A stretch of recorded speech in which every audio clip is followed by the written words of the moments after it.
A frustrated forest ranger from the Netherlands has lashed out at young Australian party drug takers, arguing they are oblivious to the devastating environmental impact of the illicit drug industry. Reporters from the Daily Telegraph travelled to the European country as part of their investigation into the ripple effect, finding bushland south of Rotterdam that is a toxic dumping ground for hundreds of drug makers who produce millions of pills. So joining me now, Nick Hansen, the senior crime reporter from the Daily Telegraph. Nick, good morning to you. Thanks for joining us. So first of all, tell us about what's going on in Rotterdam.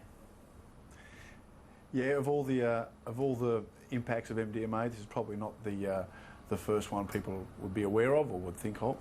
But the Netherlands is a massive MDMA producer. It's one of the world's superpowers now for that particular narcotic. But the impact these underground labs are having on the environment was staggering. And we went over there and we sent a camera into the forests there with an infuriated ranger who said he's forever having to clean up the toxic waste that spills out of these illicit laboratories.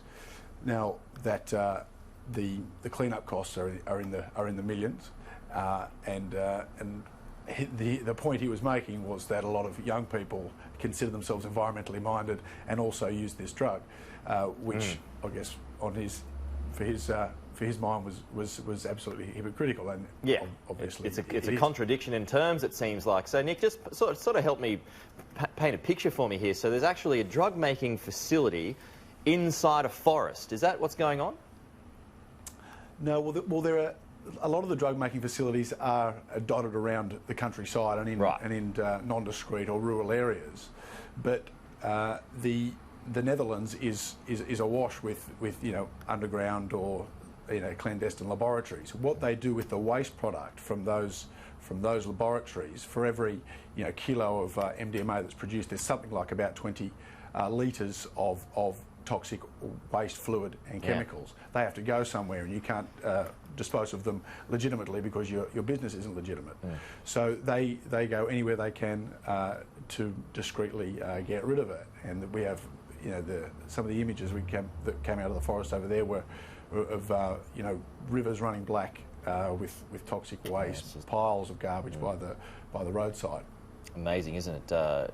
Well, do check that out, folks. It's on the Daily Telegraph website at the moment, and also on the Telegraph website and our other newspapers around the country today is the ripple effect, this campaign that has been driven by you and the Daily Telly. Nick, can you tell us about the ripple effect and the campaign? Well, it's an education campaign, essentially.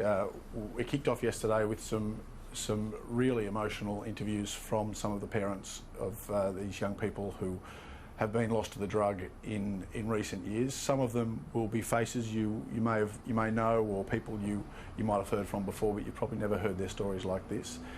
It's absolutely heartbreaking to hear these people talk about the ripple effect it's had on their life. So starting from there, we're going out, if you like, from there to look at all the other people and environments that are impacted by the drug. Obviously, the forest in Netherlands was one of those, but also what's behind the drug. What is the international supply chain of MDMA? We know it's cartels in South America and Mexico are known for trafficking drugs, but MDMA has a completely different lineage or genealogy before it gets here. It starts in China with thousands of commercial loads of precursor chemicals being sold out of that country and largely into Western Europe, places like the Netherlands and Belgium, where huge quantities of this drug are produced and sent to Australia, and that's probably not what many people will consider to be the normal route of drugs to this country. Yeah, and of course, as we know, it ends up in our music festivals here. It's dished out at Schoolies Weeks, which have just come to an end, I believe. Anyway, I've lost track of where we are at in terms of school holidays at the moment. Anyway, but you got Tony Wood, who's involved in this as well. Nick, what's the advice that the overarching advice that you get when it comes to this? Well, it's one of those things. You need people to be educated on this drug. You need people to know as much as they can about it. You prefer they didn't take it. It's summertime. There are festivals on. every weekend, and school is on, as you mentioned. Just last week at the Harbour Life Festival, a young person was taken to hospital in a critical condition. Now, you may not have read about that, and you probably don't know who that person was. If that situation was just a little bit worse and that person died, we would have been having a very different conversation over the last week.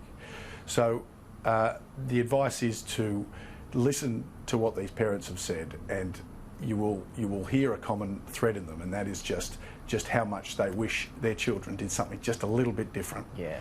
And didn't take the course that they took, because it shattered their lives and it shattered their families' lives. So get clued up on the drug, learn about what it is, and see how, and know the risks, and stay away from it where you can. Yep.